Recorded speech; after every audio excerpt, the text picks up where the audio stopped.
This is why you always stay ready to pray for somebody, because you never know when God is about to step into an ordinary moment. I picked up a woman Ubering yesterday and drove her to the bus stop. And as we pulled up, I asked her where she was headed. And she told me, and it was literally 5 minutes further down the street. So I said, listen, I'll take you the rest of the way.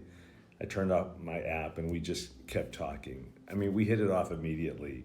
And at some point, I shared that I was fasting and why. And that led into a conversation about prayer. And then she said something that shifted everything.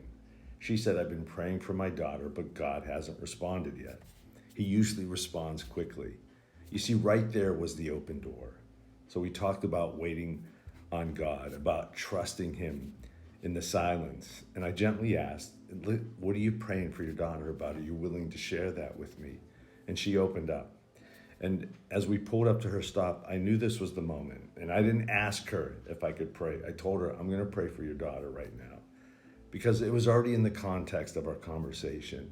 It was already sacred ground for us. I grabbed her hand and I prayed for her daughter. And then I prayed for her. When we finished, she looked at me and said, I started today with so much anxiety, and now I feel peace.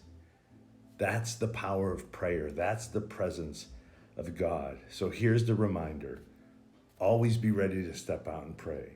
God is creating moments every day. We just have to recognize them and be willing to respond. I'm Gabriel. This is Easy Evangelism. If you like this content, please follow, like, and share. There's more to come.